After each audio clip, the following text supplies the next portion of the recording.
Okay, let's talk about Taylor and Maclauren series. So we've been talking about representing functions using power series, and today we're going to learn about a particular powerful way of doing that. So we say we have a function and suppose that it does have a representation as a power series. So this is the general form of a power series I gave you last time. This is a power series centered at a, because I have an x minus a to the n here. And suppose that this converges on, at least on some open interval, then we have the following formula for these coefficients, c sub n, because that's what we'd really like to find is the appropriate coefficients. And this notation you've probably seen before, but we don't see it every day. This is the nth derivative. It looks like f to the nth power or something, but when it's in parentheses, that's what we mean as the nth derivative, just because the first derivative we put a prime, the second derivative we put double prime. Sooner or later we get tired of writing prime, prime, prime, prime, prime. So if we're talking about the nth derivative, we denote it this way. So let me at least give a hint about why we have this formula for the coefficients. And maybe not unsurprisingly, it involves taking a bunch of derivatives. So once again, we're supposing that f has this representation as a power series. And we can write that out this way. Like if I plug in n equals 0, I'm going to get c sub 0, and this is going to be to the 0 power. So anything to the 0 power is 1, so there's like a 1 here.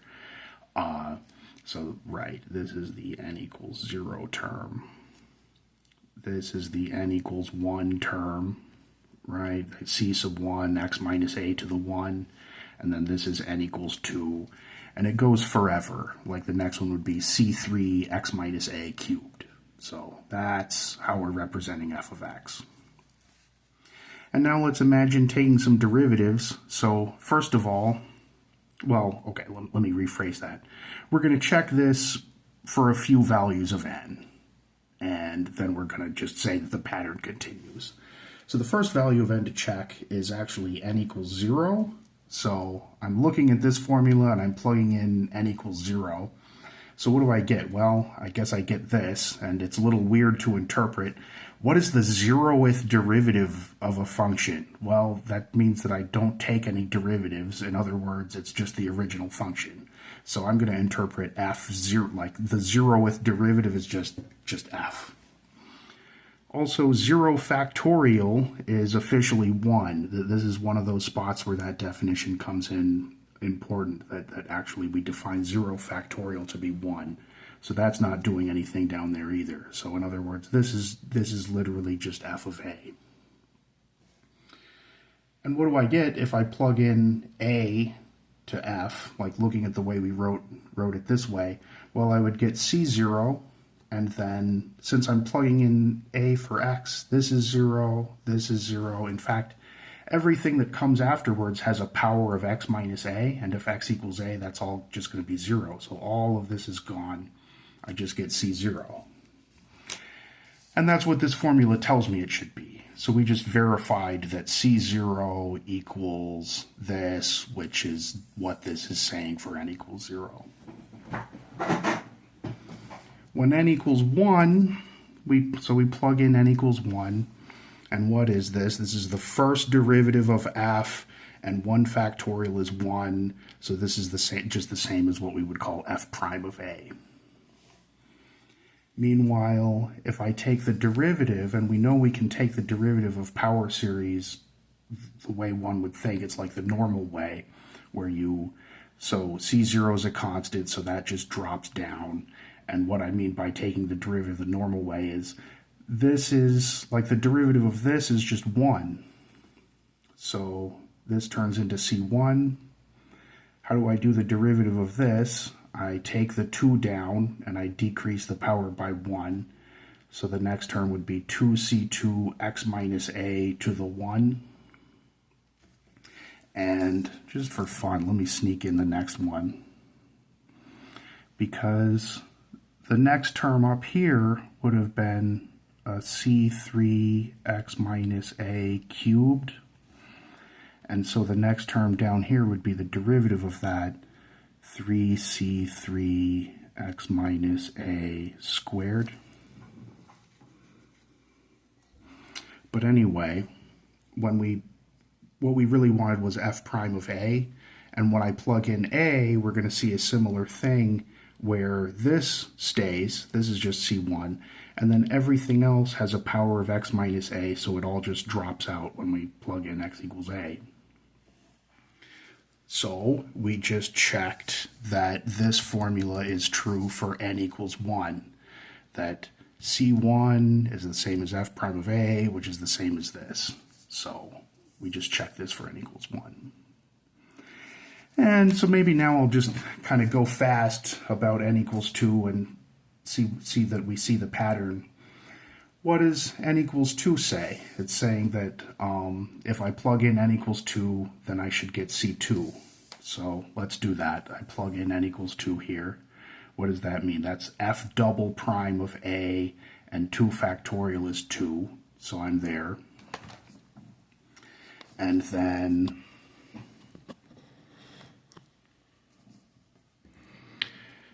I'd like to find f double prime of a. Well, I already found the first derivative, that's up here. So I do the derivative again. The constant drops out. For the derivative of this, the derivative of x minus a is 1, so I just get 2c2. The next thing would be the derivative of this, which I bring the 2 down, I get 6c2x minus a. And everything after that is going to have a power of x minus a. So when I plug in a for x, that all goes away. I just get 2c2. And if I put that back up there, so we just figured out f double prime of a is 2c2. If I put that up there, the 2's cancel. So in other words, this is c2, which is what this formula is saying it should be. And that's the pattern. If you can imagine, we can check all values of n this way. And the reason why we get an n factorial down here is essentially because when I keep taking the derivative of a power of x minus a, what does the derivative do? It takes the power down and it reduces the power by 1. So I keep getting things like, I started, say I pay attention to this term and track what happens as I keep taking derivatives. I've got x minus a cubed here. I do one derivative, the 3 comes down and becomes a 2. Now I do another derivative, the 2 comes down and gets multiplied by the 3, so I'm getting 6, and now the power is reduced down to a 1. As you can see, we're getting a factorial here. Like 6 is 3 factorial. That's what you get by, because every time you take a derivative, you're multiplying by the next number down. Anyway.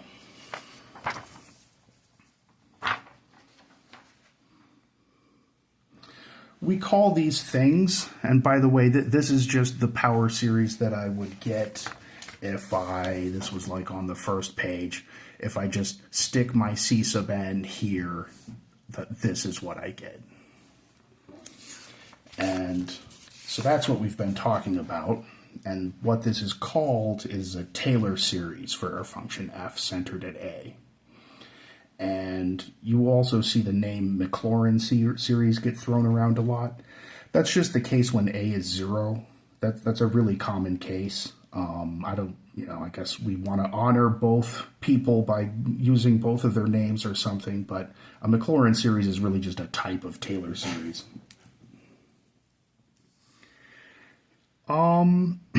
So there are some theorems that state facts about when a function really is represented by its Taylor series or its Maclauren series. I'm going to kind of gloss over that. I'll tell you what the conclusion is, at least for some very important common functions that we use. So I am sort of glossing over when do you find the Taylor series of a function and actually trust that that function is represented by its Taylor series. I'll tell you several cases though, some of which we already knew. So here's a list of Taylor and Maclauren series. You can find longer lists if you want. This list is fairly, it's not you're not going to think it's short when you look at it for the first time, but it's not that bad. And we already knew some of these. This is the one that this is the main one that we talked about last time. This just follows from geometric series. Of course, what I'm telling you is you can also derive this by finding a Taylor and Maclauren series. So this isn't just because of what we talked about last time. This is also because this happens to be the Taylor series or the Maclauren series for this function. Here's the one for e to the x. And by the way, all of these have certain intervals, and it's not necessarily for all real numbers. Like we talked about this one last time. This is not valid for all real numbers x. This is only valid for the open interval from -1 to 1. Some of them are valid for all real numbers, like e to the x. So, I don't know, keep that in mind. We also have sine x and cosine x, which those are fairly complicated to look at. And then the last two we actually talked about last time. We derived arctangent and the natural log function from this first one. But it's also true that you could derive these by finding the Taylor and Maclauren series. So where do these things come from? I just kind of dumped a lot on you with these formulas. These are supposed to be Taylor series. So I guess I'm claiming that if I let f of x, say to pick an example, if I let f of x be e to the x, and I compute this stuff, and a is 0, where we're finding a Maclauren series, so I use e to the x for my f of x, and I use 0 for my a, I claim that it comes out to this. And likewise, if I let f be this, I claim it comes out to that, and so on. So let's actually check one of these things, because I don't want to go too fast. Let's actually justify the Maclauren series for e to the x. This is one of the easiest ones to justify. So like I said, my function is going to be e to the x, and my a is going to be 0. And I want to use this formula.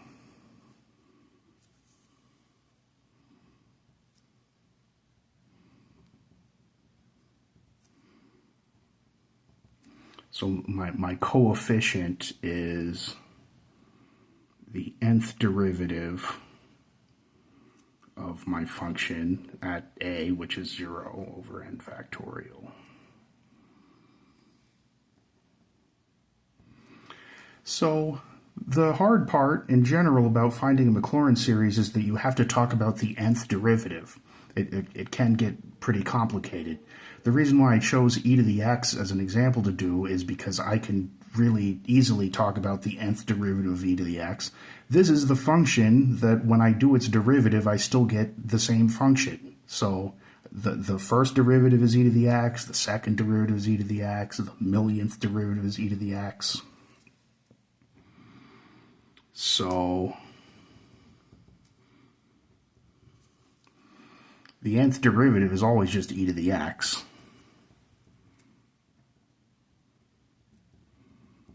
So I'm supposed to plug in 0 here, so that's e to the 0, which is 1.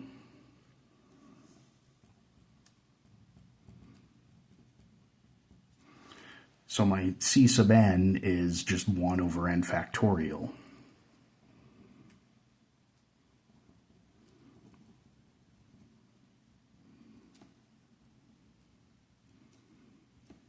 So the Maclauren series is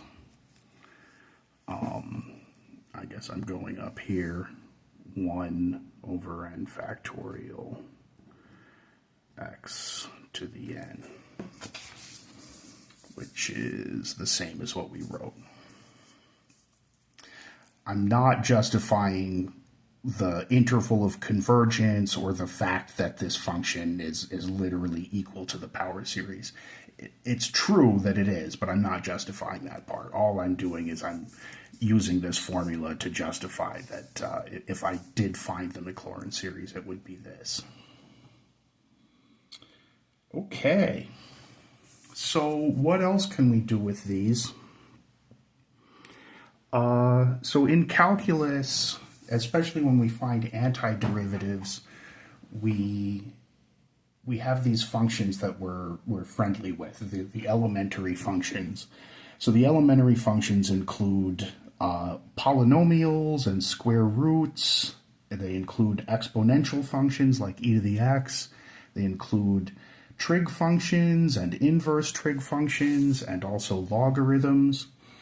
And so we just used power series to represent a lot of different kinds of elementary functions. The trouble is, you can't really deal with elementary functions without sometimes dealing with non-elementary functions.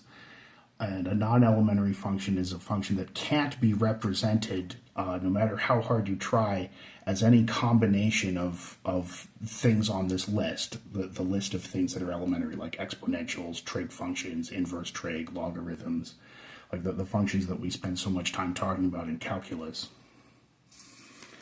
For example, cosine of x squared is an elementary function, because one of the rules of elementary functions is I can take any elementary function like x squared, which is a polynomial, and plug it into another elementary function. So I'm making a composite function like f of g of x out of two elementary functions, and the result is considered an elementary function. So if I have f of x and g of x, and they're both elementary, like cosine and x squared, then f of g of x is elementary. Unfortunately, I can't do the antiderivative of any elementary function and expect it to always be elementary. We've spent a lot of time in Calc 2 focusing on the situations where we can do the antiderivative, and we learned all kinds of tricks like substitution and integration by parts and all kinds of stuff to find antiderivatives. But unfortunately, it's not always possible, at least if you insist on getting an elementary function as your answer.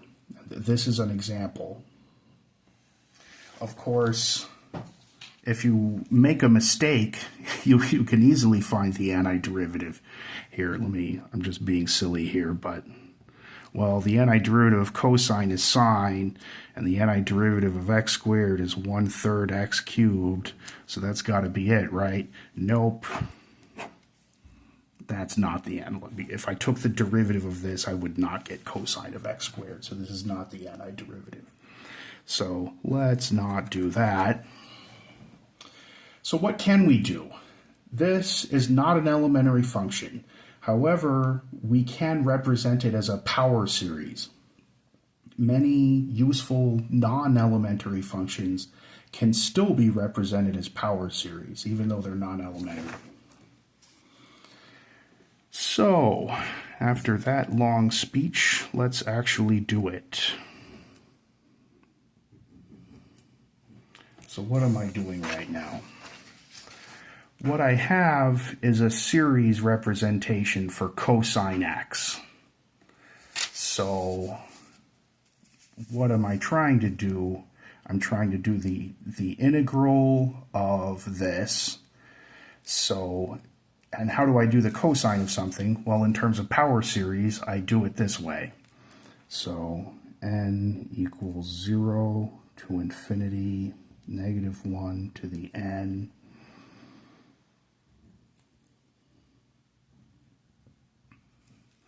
Now let me be careful. I'm not doing the cosine of x. I'm doing the cosine of x squared. So instead of putting x to the 2n, I'm going to put x squared to the 2n, right? because this is supposed to be cosine of x squared. Okay, so I keep going. I'm missing a 2n factorial there.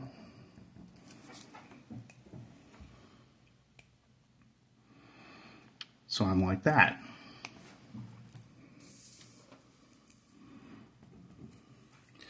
And then how do I integrate such a thing? Well, I'm going to integrate it the normal way, basically.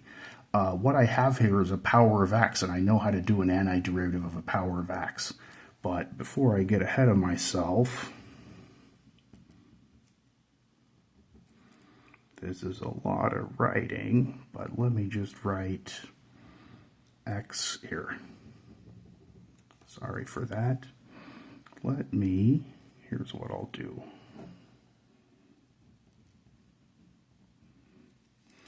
The stuff with no x's, I'm going to sort of collect to the left, and then I'm going to write the power of x on the right, and the power of x is x to the 4n. That was the main point of me doing this. I wanted to figure out the power of x.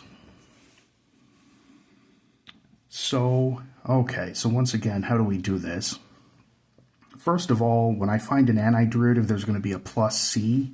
Let me just get that out of the way first. Usually we put it last, but I think I want this one first for the just appearance's sake.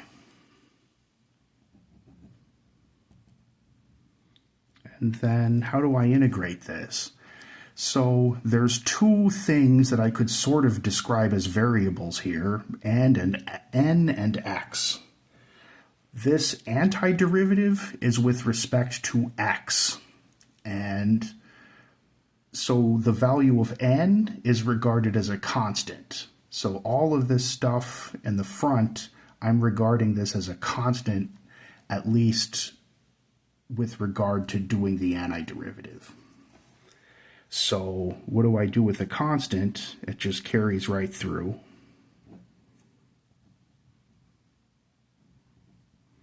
And then what do I do with the power of x? Well, I increase the power by 1, because that's the rule. And then I divide by that new number.